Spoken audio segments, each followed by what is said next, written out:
Alright, so I said we're going to look at a couple more examples here, and so that's what we are going to do here. We're going to look at another one here. Let's do one that has a trig function in it. Limit as x approaches 0 plus of the tangent of x to the x squared power.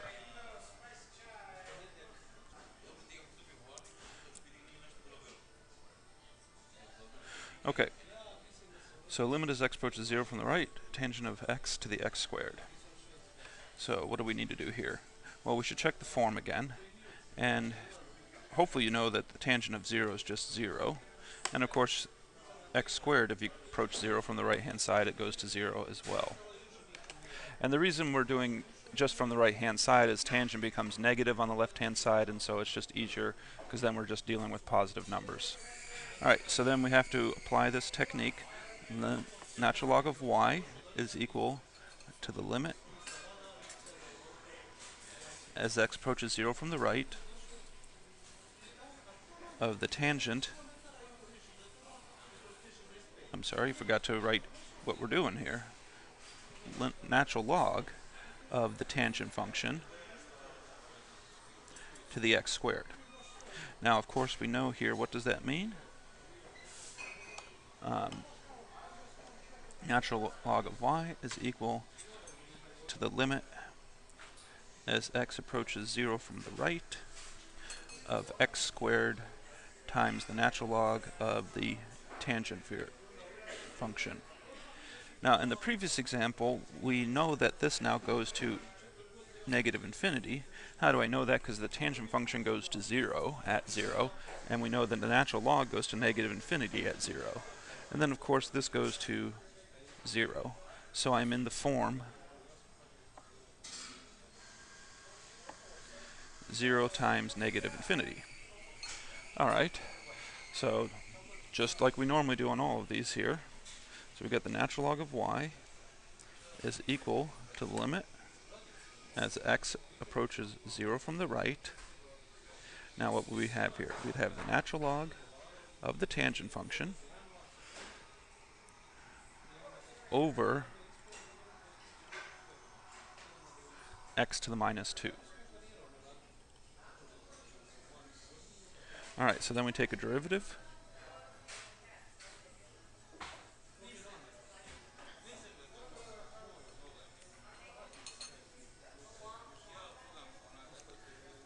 And now we have to be, I'll take the derivative in the numerator in 2 steps, because derivative of the natural log, you get 1 over tangent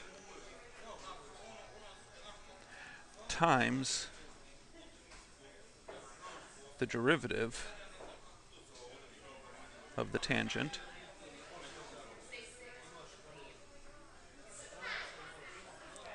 all over negative 2 x to the negative 3. So again, if we look at this, this would be the natural log of y is equal to the limit as x approaches 0 from the right, and the derivative of the tangent function is secant squared.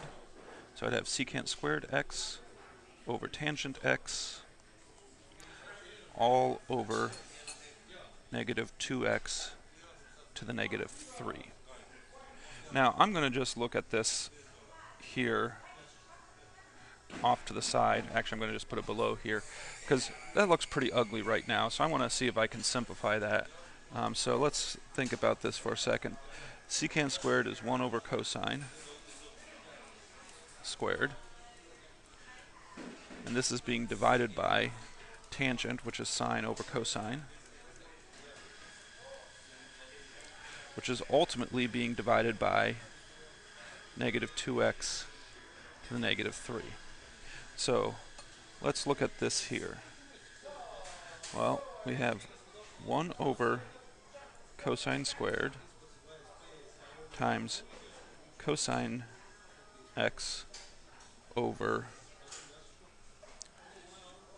sine x. So this would simplify simply to 1 over cosine x sine x.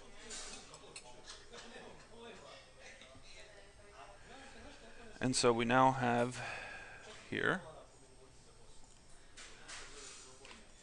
the limit as x approaches 0 from the right of, I'm going to go ahead and write this as 1 over cosine.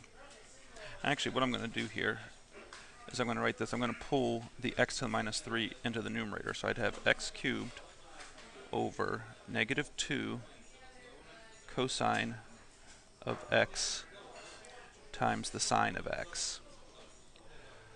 Alright. This one's definitely a very involved one here. Oh, this is natural log of y, of course, is equal to this. So I've actually made pretty good progress. And the pretty good progress I've made here is you should remember a trig identity, that the sine of 2 theta is equal to 2 cosine theta sine theta. So really, what do I have here? Well, this is the limit, natural log of y, limit as x approaches 0 from the right of x cubed over negative 2, not negative 2, the negative 2 stays in the identity, negative sine of 2x. Alright, so now let's see what we're in. Well, we've plugged 0 in, and oh crap. We're in the form 0 over 0 again. So all this work so far, and we're still not anywhere close to being done with this problem. Well, we actually are pretty close, but when we get form 0 over 0, we just apply L'Hopital's rule one more time, or maybe more than once, but you get limit as x approaches 0 from the right, and then I'd get 3x squared over, derivative of the sine function is cosine, so I'd have negative 2 cosine of 2x. Alright, now let's see if we can do this. Natural log of y would be 3 times 0 squared over negative 2 cosine of 0. But that actually is something we can do because this is 0 over negative 2.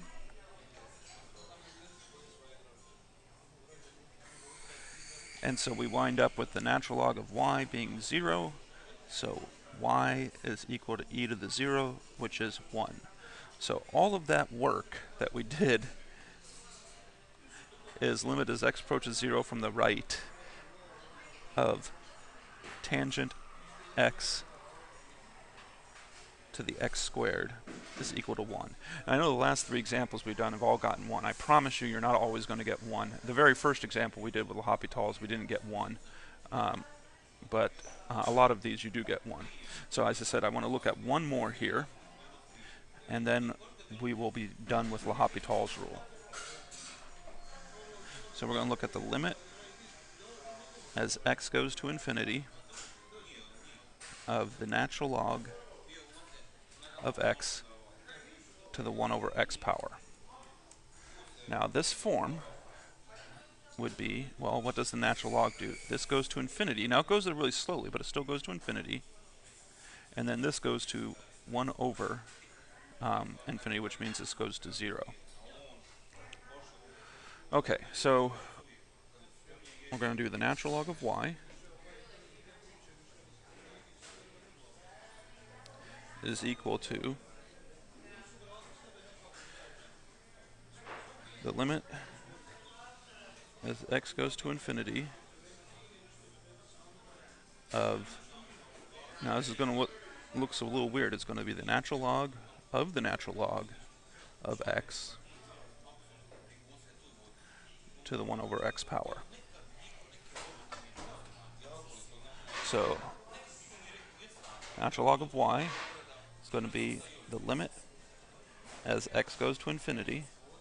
And remember, we've got that 1 over x, so I'm just going to write this as the natural log of x over x. Because if I bring that down, it's just 1 over x multiplying it. Now, what form are we in here? Hopefully we are in an infinity over infinity. This is going to infinity. And, well, the natural log of x goes to infinity, so the natural log of x goes to infinity as well. So we are in the form infinity over infinity.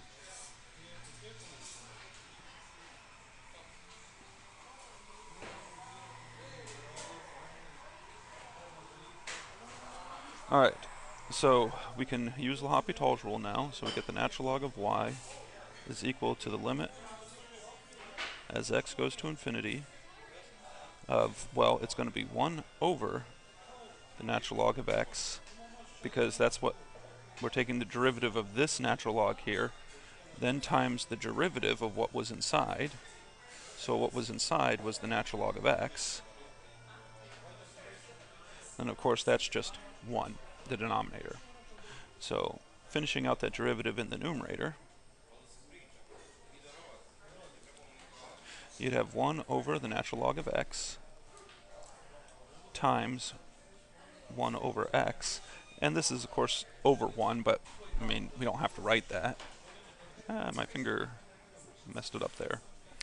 Alright, so let's look at what we have here. So the natural log of y is equal to the limit as x goes to infinity of 1 over natural log of x times x. But if I think about this here, this is going to go to infinity, this is going to go to infinity, so 1 over infinity. Now that's kind of, we don't want to write, I mean we can't really do that, but if you're thinking 1 over infinity, you're going to a huge number. This is going to 0. So the fourth problem in a row, and we get that the natural log of y is equal to 0. So y is equal to e to the 0, which is 1. So again, what did we just show? We showed that the limit as x approaches infinity of the natural log of x to the 1 over x power is 1.